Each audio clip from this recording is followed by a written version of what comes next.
lancement officiel de l'Association marocaine des consolideurs financiers. C'est une association professionnelle qui a pour objectif de regrouper des consolideurs, mais aussi l'ensemble des acteurs de l'information financière, qu'ils soient auditeurs, normalisateurs, régulateurs, analystes financiers, universitaires ou autres.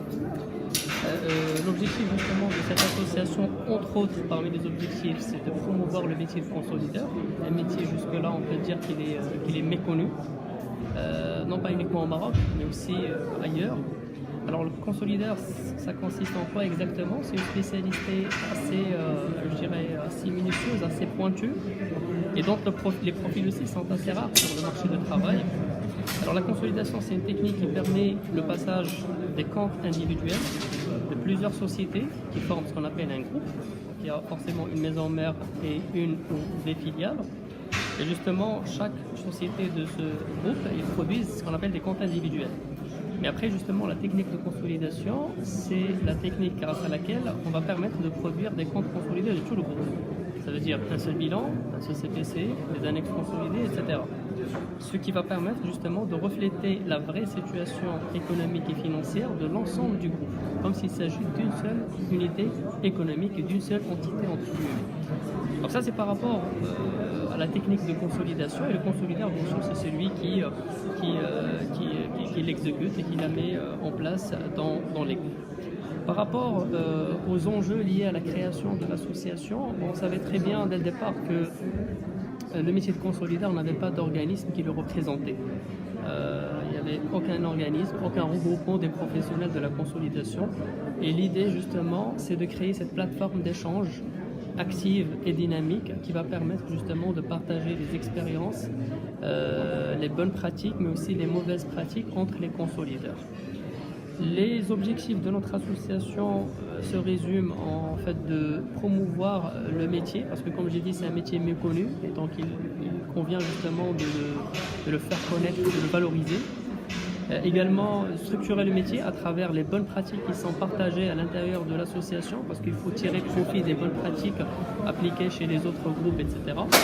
L'objectif également, c'est de susciter le débat autour des réformes réglementaires et normatives justement dont on parle et dont on a parlé aujourd'hui dans cette table ronde, notamment la convergence CGNC-IFRS, le projet de généralisation de l'obligation de la consolidation à tous les acteurs, à tous les groupes, en dehors des trois groupes concernés par l'obligation actuelle qui sont les groupes publics, les groupes bancaires et les groupes cotés en bourse.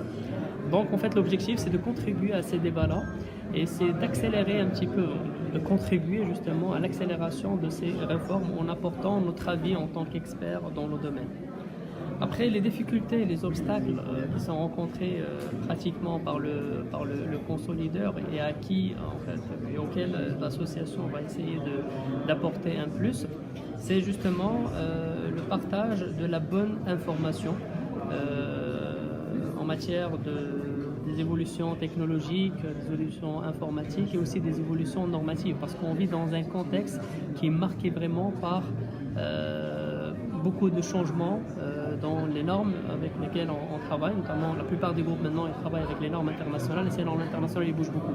Donc chaque année il y a des nouvelles normes, il y a des normes qui disparaissent, il y a d'autres qui apparaissent, il y a des changements, je dirais radicaux dans ce référentiel avec lequel on travaille. Et justement l'association va essayer de pallier à tout ça en créant une plateforme d'échange qui va permettre de diffuser la bonne information et aussi de partager la bonne documentation avec l'ensemble des adhérents de l'association. Et en ce qui concerne le projet de loi qui est en cours de préparation, qui concerne... Ah oui, ça va être un grand coup de pouce au métier de consolideur au Maroc, parce que ça va créer justement un besoin déjà pour le profil de consolideur qui est déjà rare déjà. Actuellement, vraiment, au sein des grands groupes, on a du mal à recruter des profils qui peuvent être, on va dire, opérationnels dès leur première année. Ce projet de loi va également donner un nouvel élan à la qualité de l'information financière diffusée sur le marché, parce que les groupes, quand ils seront amenés à diffuser des comptes consolidés, donc ils vont faire très attention aussi aux référentiels choisis et aussi aux informations qui vont désormais communiquer au marché. Mais je pense que c'est une excellente chose et c'est quelque chose qu'on attendait depuis très très longtemps pour qu'on puisse justement se hisser au niveau des pays qui obligent justement, qui généralisent cette obligation de la consolidation pour l'ensemble des groupes.